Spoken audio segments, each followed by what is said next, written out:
My name is Samantha. I'm 35 years old, and I was told to know my place by my husband's sister, right after we buried the man I called Dad. I kept quiet. I played the respectful daughter-in-law, but when the will was read, everything changed. Before I tell you what happened, tell me where you're watching from, and don't forget to hit subscribe so you never miss a story that cuts deep and heals even deeper. Let's go back. There she was, Monica, wearing a black designer sheath dress she clearly bought for the occasion, sipping champagne like it was a victory toast, not our father-in-law's funeral. She didn't cry. Not once. Instead, she stood by the marble fireplace like she owned the whole damn house. Like it hadn't been my husband who'd taken care of their father in his final months. Not her. Like she hadn't been halfway across the world on a luxury yacht while we were here feeding him soup, holding his hand during the seizures, watching the strong man who raised them disintegrate into a whisper. I stood frozen near the staircase, hands clenched around the stem of my glass, watching her laugh at something shallow a cousin said. Her laugh was hollow, too loud, forced. The kind of laugh people use when they're performing. But the real performance was still coming. We all knew it. The reading was scheduled for noon, and she hadn't looked at me once. Not even when she walked past me in heels sharp enough to slit a throat and whispered, "Try not to embarrass yourself today. Know your place, Samantha." I blinked. Didn't move. Didn't respond. But something deep inside me cracked.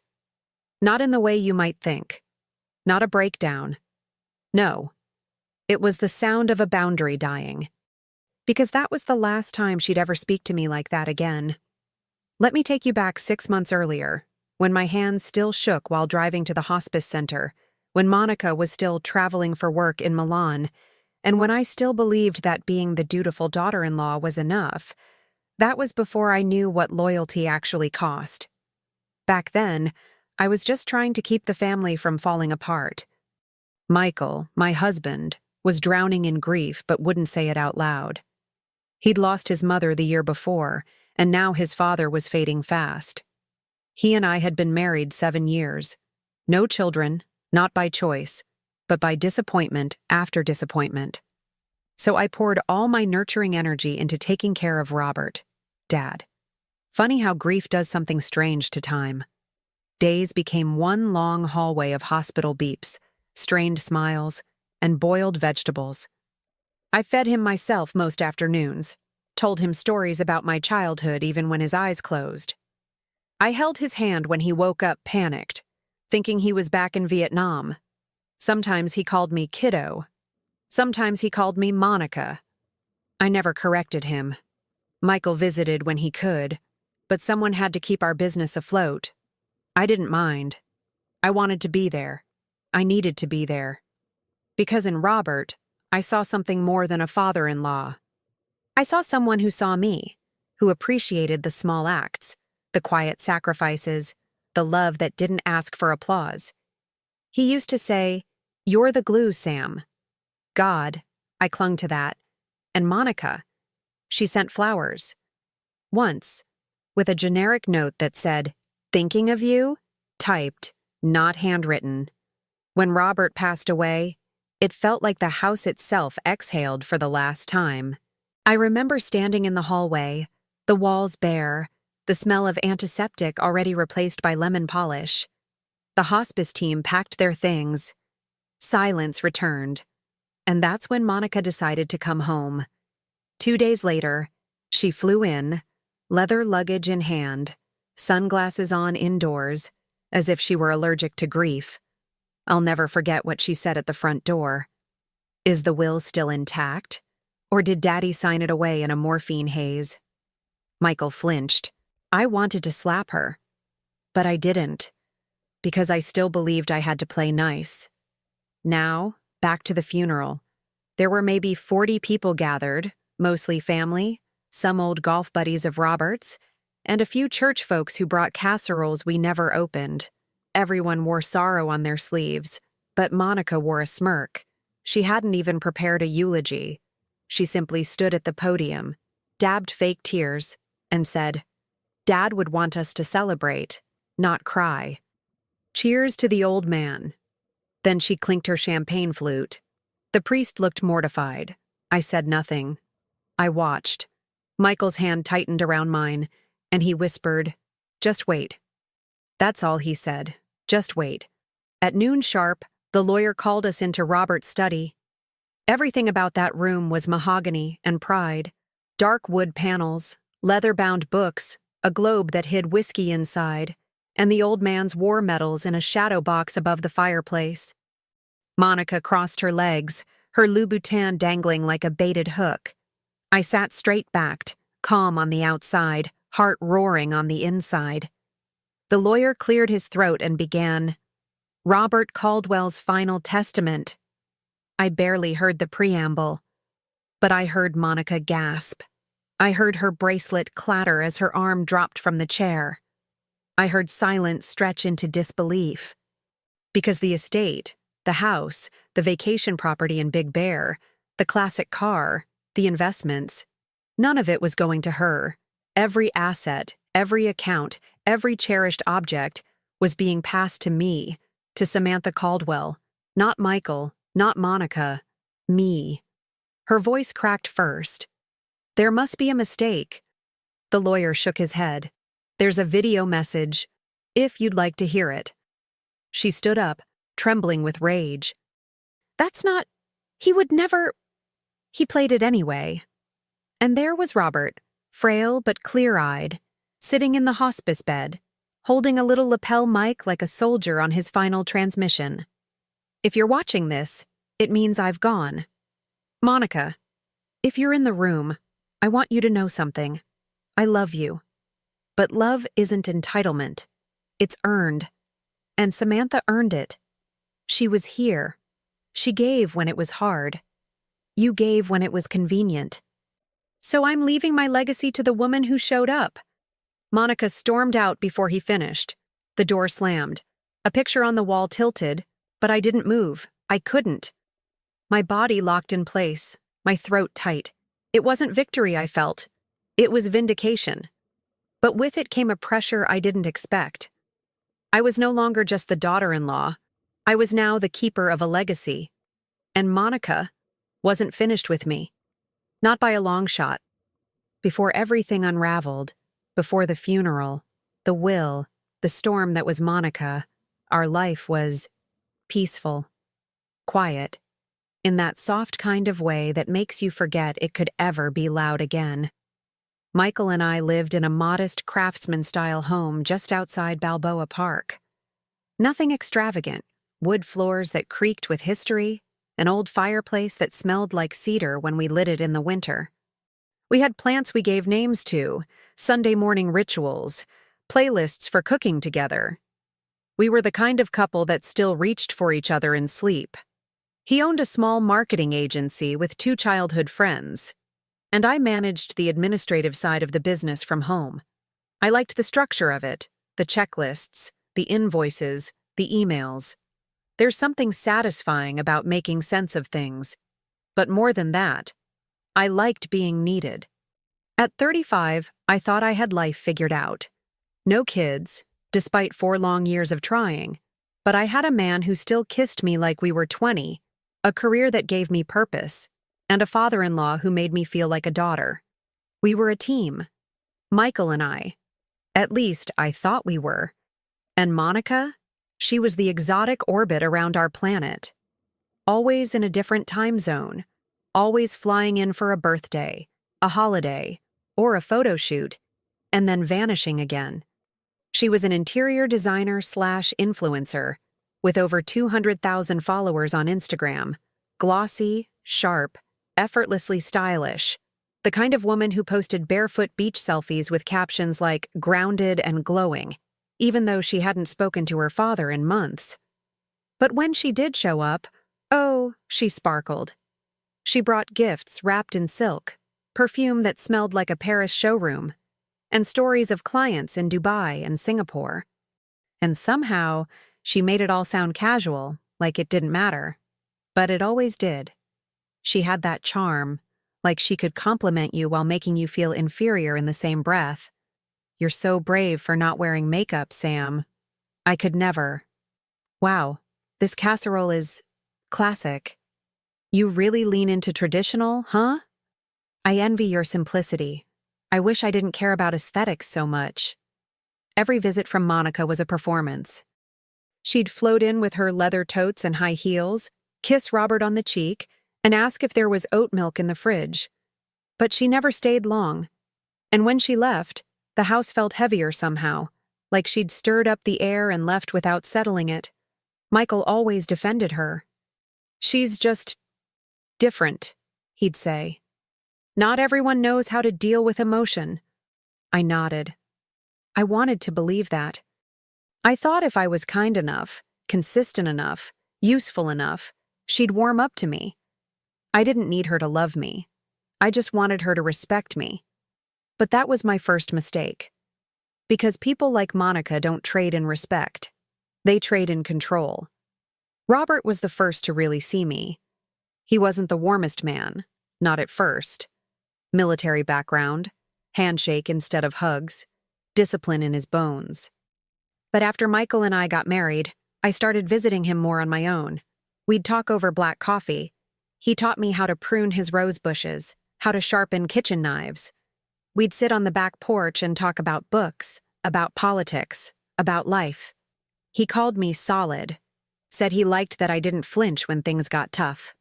"He raised us with calluses," Michael once said. "You're probably the only woman he's ever let in." That meant something to me, especially as time wore on and Robert began losing weight, forgetting things, getting tired too fast. At first, we thought it was just age. Then came the tests, the quiet meetings, the terminal diagnosis whispered into a folder and handed off like a secret. I remember the night Michael told me. He was sitting on the edge of the bed, hands knotted together. "It's stage 4, he said. "They don't think it'll be long." I didn't cry. I just stood up, pulled on a sweatshirt, and said, "We'll need to rearrange my schedule." That's who I was, the one who rearranged, adjusted, handled. I started visiting Robert every day, bringing meals, driving him to appointments, cleaning the fridge when he couldn't remember the smell of spoiled milk, reading aloud when his eyesight blurred. Monica didn't come. At first, she blamed a work project in Morocco, then it was a brand shoot in Greece, then radio silence. Not even a phone call for his birthday. Still, Robert never said a bad word about her. He just stared out the window and said, "She was always chasing something." And I thought, how sad, to chase something your whole life and never realize what you already had. But Monica wasn't chasing. She was hiding from responsibility, from discomfort, from the image she couldn't control. I started to see the red flags more clearly then, the way she talked over people, the subtle digs about my clothes, my cooking, my career, the way she never thanked me, not once, for taking care of her father, not in messages, not in person, just silence, or worse, dismissal. "She doesn't like being upstaged," Michael said once, half joking. I laughed. Upstaged? I'm not even on the stage. But something inside me knew. She thought I was. Because in her mind, this was still her family, her father, her name, her legacy. And I was just the girl who married in. Still, I believed that love and effort were enough. That if you showed up, did the work, kept your head down, people would see your heart. That was the assumption I clung to. The belief that loyalty meant something. So I cooked, I cleaned, I listened, I prayed too, though I didn't always admit that out loud. Robert grew weaker. There were days he didn't eat, days when he confused me for someone else. But there were also moments of clarity, when he'd squeeze my hand and say, "Thank you, kiddo, you've got grit." I didn't know what those words would mean until later. One afternoon, a week before he passed, I found a letter in his study. It wasn't sealed, just folded, with my name written in sharp, disciplined cursive. Inside, he'd written, You have a kind of quiet strength the world doesn't applaud, but it should. If Monica ever makes you feel small, remember this: love isn't loud, it's consistent, and you've shown me more love than I deserved. I cried over that letter like a child. It was the first time I let myself fall apart. Michael held me in the hallway while I shook. And that's when I told him, "She hates me." He didn't answer. Not with words. Just pulled me closer. He knew.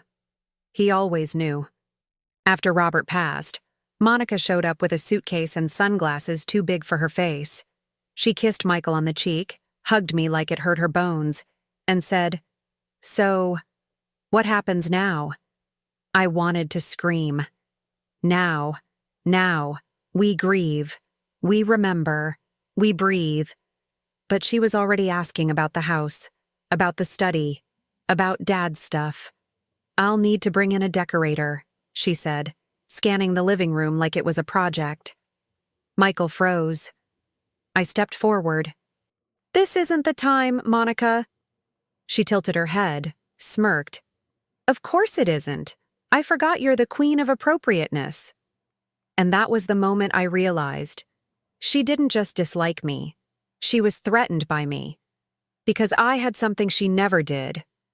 I didn't just love Robert. He loved me back. And in her world, that kind of love wasn't earned. It was inherited. She thought she was born into a throne.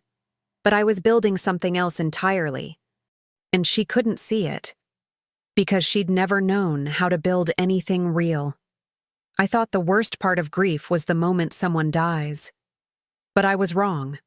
The worst part is what happens after, when people show you who they really are. Not at the funeral, not during the speeches, but in the silence that follows.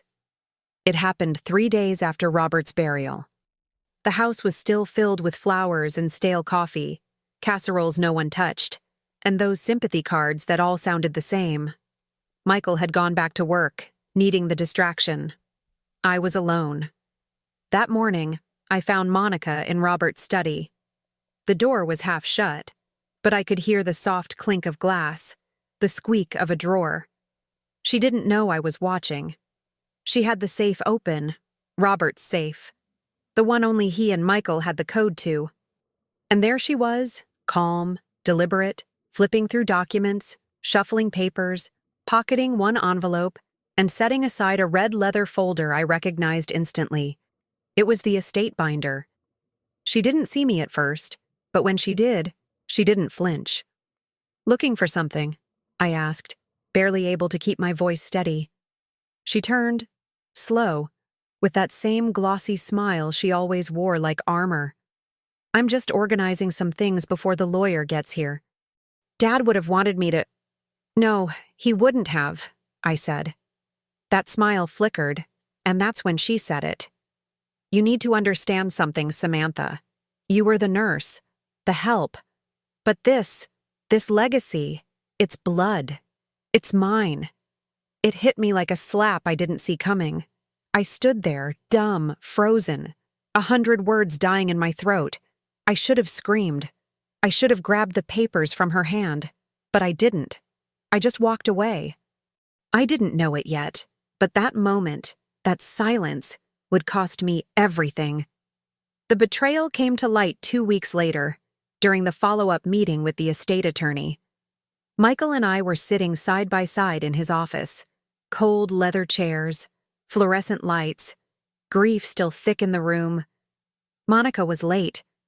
When she arrived, she looked polished in a way that made me instantly suspicious. She wasn't even wearing black anymore. Just a beige silk blouse tucked into white pants, like she was heading to brunch.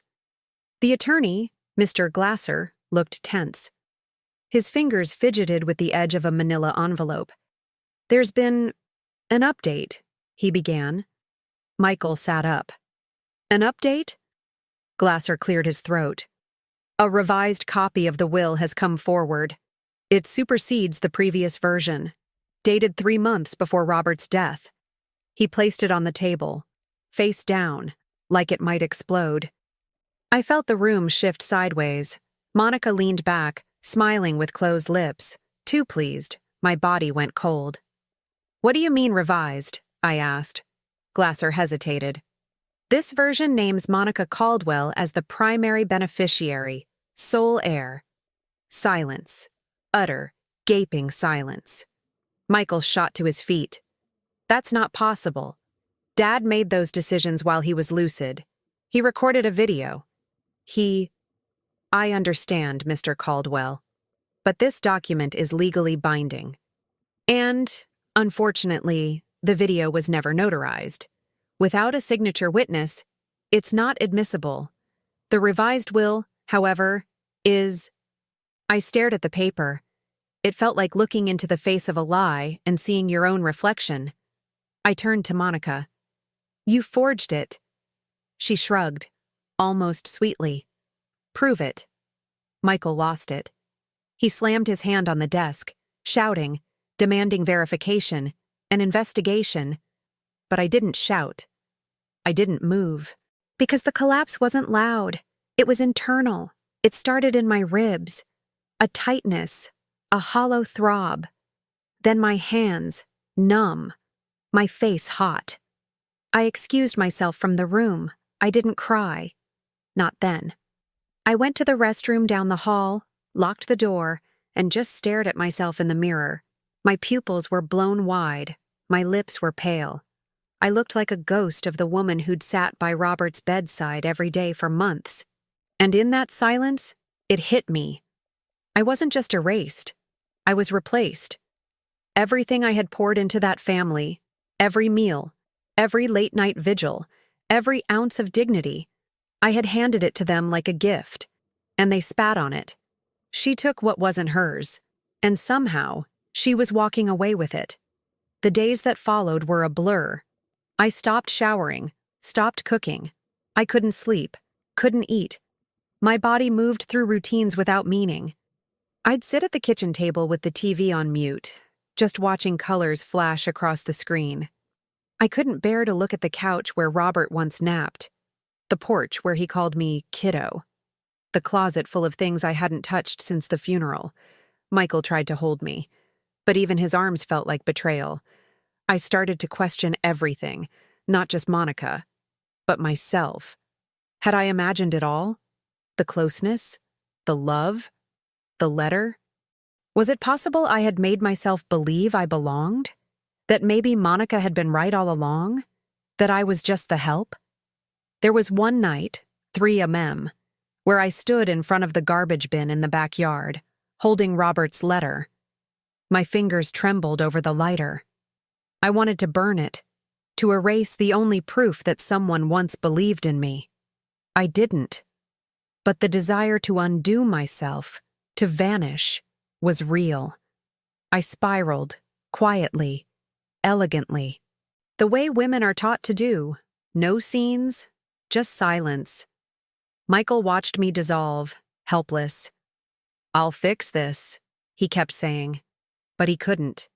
Because this wasn't about legality anymore. It was about identity. Who was I, if not the loyal daughter-in-law? The caregiver, the glue. Without Robert, without that recognition, I felt invisible. Unmade. One afternoon, I found a framed photo face down on the shelf. It was from Thanksgiving last year. Me, Michael, Robert, and Monica. We were laughing. I remember the moment. Robert had just spilled gravy on his tie. But now, the frame was cracked. Someone had pushed it over. I picked it up and stared. That image. It was supposed to mean something. But it felt like a lie now. All of it. I started whispering out loud to myself, repeating phrases like, "You're not crazy. You were there. You mattered." Over and over again. That's how lost I'd become. How hollow. How desperate to reclaim my own memory. Then came the final cut. A letter in the mail. Thick envelope. Embossed crest. From Monica's lawyer. It stated, in cold legal language, that I had 30 days to vacate the property. She was invoking her full inheritance rights. She wanted the house. Robert's house. My house. I sat on the floor of the hallway reading it, the tile cold against my legs, heart cracking open for the 100th time. That's when I broke. For real. I screamed. A raw, animal sound. I threw the vase by the window, shattered it into ash and dust. I collapsed in sobs so violent I thought my body might give out. Michael came rushing in, knelt beside me, arms around my shoulders. I hit his chest with my fists. She gets everything. Everything. He held me through it. Didn't say a word, because there was nothing to say. We both knew the truth. Monica had stolen my place. Not just in the will, in the story. She had rewritten the ending. But what she didn't know, what I hadn't known until that moment on the floor, was that I still had something she didn't. I had truth. And when wielded right, truth cuts deeper than any lie. There's a kind of grief no one warns you about. It's not the grief that comes when someone dies. It's the grief that comes when you disappear, bit by bit, into someone else's shadow. That was me, in the weeks after the eviction notice. I didn't just feel lost, I was lost. The woman who used to make spreadsheets and herbal teas was now drinking boxed wine before noon and ignoring calls from her mother. Michael tried to pull me back, but every time he looked at me with those worried eyes, I hated myself more. I couldn't bear being a burden on the one person who still believed in me, so I started pushing him away. I told him I needed space, that I didn't want to fight Monica anymore, that I couldn't sleep in Robert's house knowing she'd soon be picking paint swatches for it. He offered to move into a short-term rental, just for a while, until we figured things out. I told him no. What I really meant was, I need to lose everything before I know what I still have. I packed a bag and moved into a rundown Airbnb in the gas lamp quarter, the kind with flickering lights, thin walls, and a weird smell that clung to your clothes. I didn't tell anyone where I went, not even Michael. For the first time in my life, I didn't want to be found. I walked the streets during the day, aimless, ate sad sandwiches from corner delis, sat on benches and watched couples pass, wondering how many of them were pretending too. I was pretending. Every second. Pretending I was okay, that this was a phase, that I'd bounce back. But the truth? I didn't know who I was outside of being useful to other people. Without a role, I was nobody. And when you believe you're nobody, you start acting like it. I made some bad decisions during that time, said yes to things I shouldn't have, like drinks with a man I met at a dive bar, just because he didn't know my story. Or that weekend I drove to Las Vegas by myself, blew half my savings on hotel room service and slot machines, thinking if I felt something reckless, maybe it would replace the ache. It didn't. All it did was leave me emptier, more ashamed, more certain I was coming undone. I ghosted Michael, didn't answer his texts, watched his missed calls pile up like guilt. Then came the day he stopped calling, and that silence hit harder than any slap Monica ever threw my way. It was raining the morning I hit rock bottom. I hadn't showered in 3 days. My reflection looked like a stranger. Greasy hair, hollow eyes, lips cracked from too much wine and not enough sleep. I went to the pharmacy down the block to buy toothpaste and ended up standing in the self-help aisle, staring at books with titles like You're Not Broken and The Art of Starting Over. I almost laughed. Almost. Instead, I bought a granola bar, went outside, sat on the curb in the rain, and cried. I cried so hard my chest seized up, like my body was trying to purge all the things I never said out loud.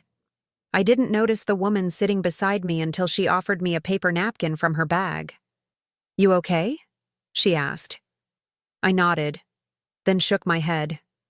"No, but thanks." She didn't press, just sat there. Sometimes presence is the only kindness that doesn't need explanation. We didn't exchange names. She left before I did, but her silence felt like the first honest thing anyone had given me in weeks.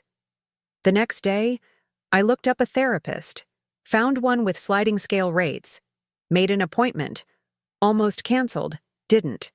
Her name was Dr. Lemieux, tall, silver-haired, with the kind of voice that could stop a storm mid-scream. She didn't coddle, didn't lean in too close. She asked me one question that shattered me. What would you be if you stopped trying to earn love? I couldn't answer. I just stared. That became our work. Not grieving Robert, not fighting Monica, but finding Samantha beneath all the roles I'd performed for everyone else. The helper, the peacemaker, the dutiful wife. Those were masks. But who was I when no one needed me? That question terrified me. Still does. Progress didn't come fast. It crawled. It came in the form of tiny rituals, waking up before noon, taking walks without my phone, journaling without editing myself. I started writing letters to Robert, not to send, just to remember who I'd been in that house. Sometimes I'd write things I was afraid to admit out loud. I hated how small I felt next to her. I wanted you to say I was your daughter. I think I'm angry at you for not protecting me. Grief is messy. So is healing.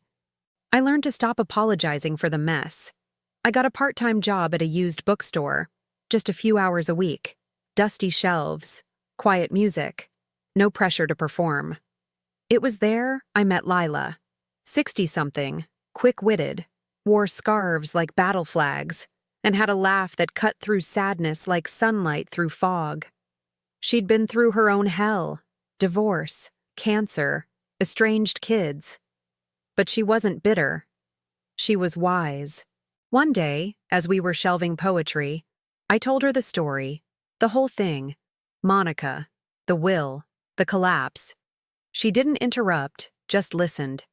When I finished, she nodded once and said, "Well, honey, you were never fighting for the house. You were fighting to be seen. And you were fighting someone who's blind to everything but their own reflection." That stayed with me. So did the second thing she said. Now the only person you need to be seen by is you. Eventually, I reached out to Michael. We met at a coffee shop in Pacific Beach. He looked tired, leaner, eyes sad. But when he saw me, he smiled. Not the forced kind, the kind that knew things had changed. "I missed you," he said. "I missed me too," I whispered. We talked for 2 hours. He'd been staying at a friend's place. Hadn't heard from Monica. She'd moved back to LA, apparently bought herself a new place with Robert's money, and had been bragging about her victory online. The rage bubbled again, but it didn't own me this time. Not like before. Because I had changed. I told Michael I wasn't ready to come home. But I was ready to start over. Maybe from a different place. Maybe from the truth. He understood. He always did. I thought that would be the quiet turning point. The beginning of something slow and sacred. And it was. Until I got the invitation, a gold envelope, calligraphy, elegant, twisted. "You are cordially invited to the Monica Caldwell Signature Design Showcase," in big, bold letters, featuring the Robert Caldwell Legacy Collection, furniture inspired by a father's grace. I froze. Then I laughed. Then I burned with something I hadn't felt in months. Not rage, not grief, clarity. She hadn't just stolen the house. She was building a brand off his name, claiming a legacy she'd abandoned, selling his memory as a lifestyle aesthetic. And just like that, I knew. Healing wasn't enough. Truth had to speak. And I was done whispering. Healing isn't linear. Everyone says that. But no one tells you how real it is until you're standing in front of your own reflection. One day radiant, the next unraveling again. But something had shifted after the showcase invitation. Not a breakdown this time, a boundary. And with that boundary came the beginning of me. Not the wife, not the caregiver, not the shadow Monica tried to bury. Just Samantha, unapologetically becoming. I didn't go to the showcase. I wanted to stand in the middle of that designer gallery and call out every lie she'd wrapped in velvet and curated lighting. But I didn't. Because I wasn't building my life around Monica anymore. I was building it around me. So instead, I opened my own space. a small creative co-op tucked between a plant shop and an art supply store in South Park. It started simple: writing workshops, journaling circles, women's gatherings under soft lamps and herbal tea. I called it The Porch, named after the place where Robert and I had our best talks. I didn't do it for money. I did it for meaning. And to my surprise, people came. Women of all ages, some divorced, some widowed, some just tired of being invisible. They shared their stories in ink and whispers, and I held space for them. And in holding space for others, I finally made space for myself. I cut my hair, just a few inches, but it felt symbolic, like shedding an old skin. I started wearing red again, stopped apologizing when I spoke, stopped shrinking in rooms where I used to fold myself in half to keep the peace. Michael saw the shift in me. We met every now and then, quiet dinners, walks through the park. He never rushed me. He'd always been steady, but something in him had softened too. He'd stopped trying to fix everything, started listening more. One night, after a late dinner, he walked me to my door and said, "You've changed, in the best way." I smiled. "So have you."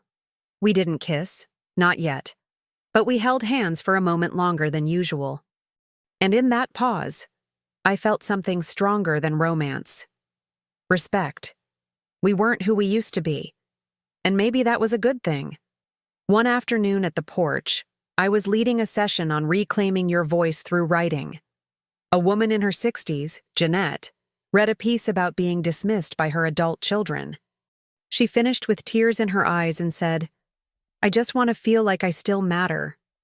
I reached across the table and said the words I wish someone had told me. "You don't have to earn your worth. It's not a currency." The whole room went quiet, and in that stillness, I realized something. I had become the woman I needed back when my world collapsed. Not just someone who survived betrayal, but someone who alchemized it into connection, meaning truth. I was no longer grieving the loss of Robert's approval. I was becoming my own source of validation, and it felt like freedom. I started writing again, real writing. Not just letters to the dead, but essays, stories, reflections. Lila, my bookstore friend, helped me publish a few pieces in a local women's magazine. One of them went viral. "The Daughter Who Wasn't Chosen and Why I Stopped Trying to Be." I didn't use Monica's name.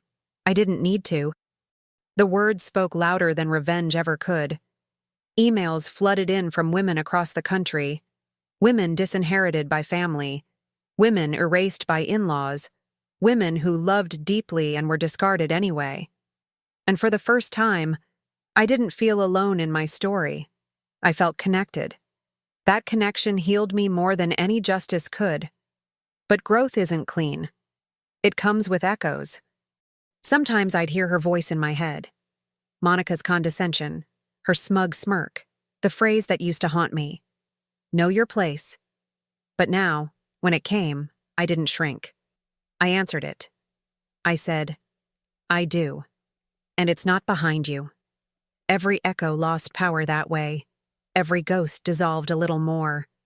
The mini twist came in the form of a newspaper clipping. It was Lila who handed it to me, smirking like she knew something. "Thought you might want to see this," she said, sliding it across the cafe table. There it was, printed in perfect black ink. Designer Monica Caldwell, accused of fabricating emotional backstory behind Legacy Collection. The article detailed how a blogger had uncovered inconsistencies in her story. Turns out, Monica had claimed to be her father's caretaker.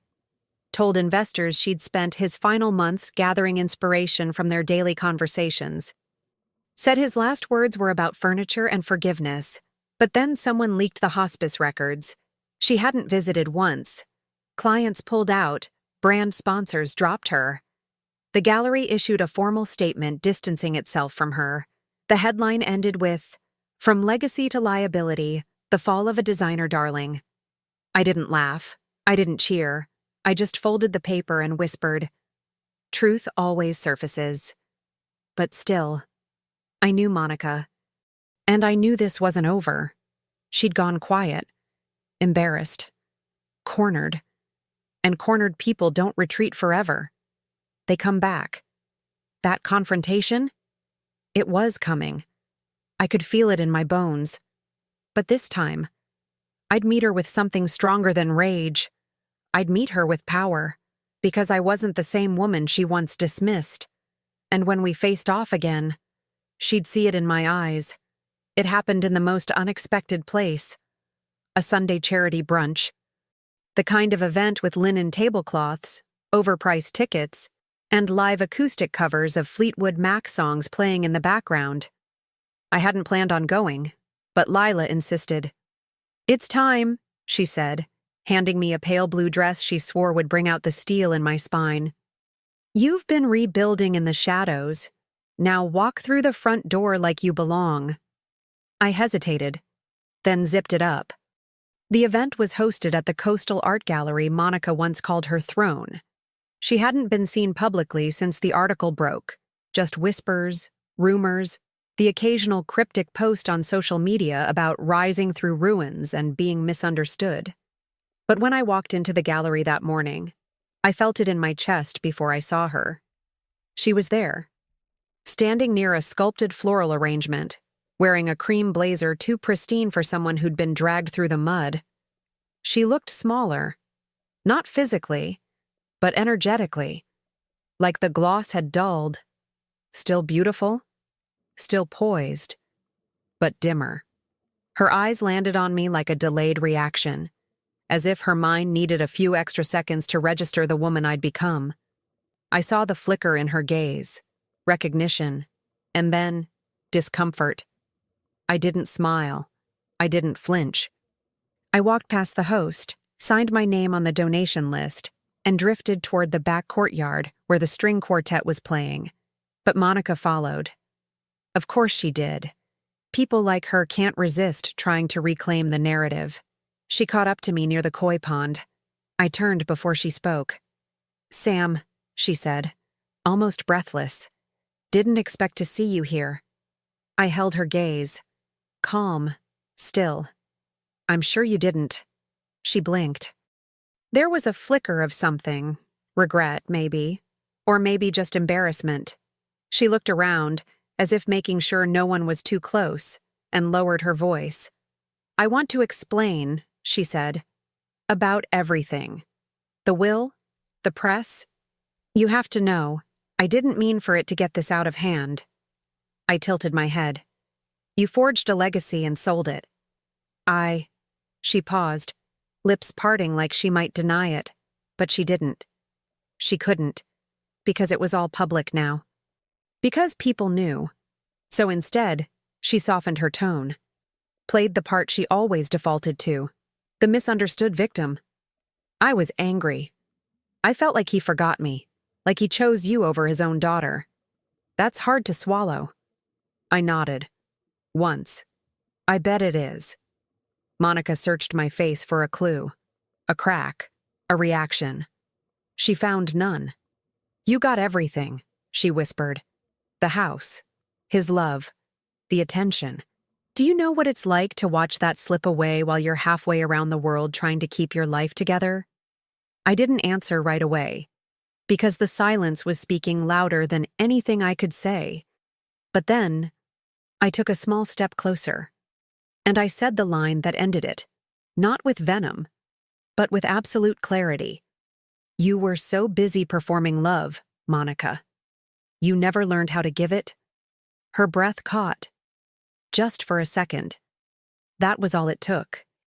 I saw it, like a mirror cracking, like she was staring at the version of herself she could have been. If she had stayed, if she had shown up, if she had listened instead of posted. Her eyes dropped, her shoulders tensed, and that's when I realized I wasn't angry anymore, not even a little.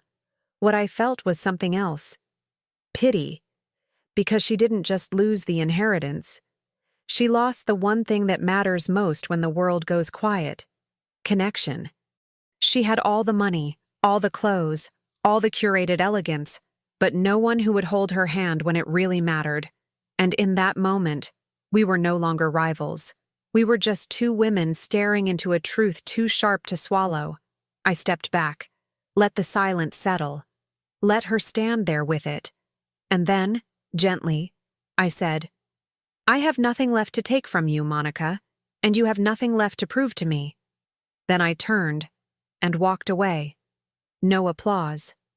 No crowd, just the sound of water trickling from the fountain, the quiet clink of glasses in the distance, and Monica standing alone, watching the woman she once tried to erase step into her power without ever needing to raise her voice. Because that's the thing about real presence. It doesn't scream. It shifts the air. Some endings don't come with grand finales or loud applause. Sometimes they arrive softly, like a breeze through an open window, carrying the scent of something you forgot you loved. That's how this chapter closed for me. Not with revenge, but with release. The house is gone now. Monica sold it 6 months after the brunch, quietly, without press, without ceremony. The final insult? She listed it as emotionally burdensome, a line I read in a real estate article someone forwarded me. But by then, it didn't sting. Because I had already said goodbye to that house in my own way. One last drive by the old street. I didn't get out of the car. Didn't need to. I just sat there, engine idling, watching the porch light flicker like it used to when Robert forgot to change the bulb. The rose bushes were overgrown. The wind chimes were gone. It wasn't my home anymore. It was a place I'd loved and outgrown. And that realization, that peace, was the real inheritance he left me. At the porch, we started offering weekly open mics. Stories, poems, piano pieces. Women telling the truth with voices that used to tremble but now carried like gospel. One night, Jeanette, the same woman who once cried about being forgotten, stood up and read a letter she'd written but never sent to her daughter. There wasn't a dry eye in the room. When she finished, she looked at me and said, "I finally feel heard." And in that moment, I knew I had built something sacred, not out of revenge, but out of the ashes of being silenced. And that is a different kind of power, one Monica will never understand. Michael and I still talk. Not every day, but enough. Sometimes he stops by after work, brings dinner, sits on the porch with me as the sun drops behind the eucalyptus trees. We don't rush things. Love, I've learned, doesn't always need to be rescued. Sometimes it just needs to be respected. One night, I asked him if he ever missed the way things used to be. He smiled, shook his head. "No, I like the way you are now. I just wish I'd seen her sooner." I smiled too. Me too. No bitterness, no blame. Just truth between two people who'd weathered a storm and come out quieter, wiser, still standing. There's a box in my closet. Small, wooden, unlabeled. Inside, it is the letter Robert wrote me. The one I almost burned. Some days I reread it. Most days I don't need to. Because the words aren't just on paper anymore. They're in the way I stand taller now. The way I say no without guilt. The way I choose peace over performance. That letter was never meant for Monica. It was always meant for me. A permission slip to become who I already was underneath all the proving. And I took it. I finally took it. I still get emails from strangers, women writing, "Your story reminded me I'm not crazy," or, "I didn't know how much I needed to hear someone say it wasn't my fault." Some of them sign with their real names. Others use pseudonyms. But every one of them feels like a thread, weaving us together through invisible grief and unspoken healing. And I answer every single one. Because that's what I would have wanted. Not a lecture. Not a list of how to move on. Just someone whispering through the dark. "Me too, and you'll be okay." The final letter I never sent is still saved on my computer. It's addressed to Monica. I wrote it late one night when the wind was loud and the house felt too quiet. It says, "I don't forgive you because you deserve it. I forgive you because I do. You taught me that people will betray you and justify it, but you also taught me how to survive that. And in the end, I found myself in the wreckage. So thank you for what you tried to take, because it led me back to everything I'd forgotten I already had. I never hit send. I never will. Because forgiveness isn't always about reconciliation. Sometimes it's just the closing of a door, gently, without slamming it. Spring came early this year. The bougainvillea outside the porch bloomed into a chaos of fuchsia, birdsong in the mornings, warm breeze in the evenings. Lila says it's the universe rewarding us for surviving another season. I don't know if that's true, but I do know this. I'm no longer waiting for people to choose me, because I've already chosen myself. That little girl inside, the one who stayed quiet to keep the peace, who bent to fit every room, who begged for scraps of belonging. She's resting now. And the woman I've become, she's not angry. She's awake.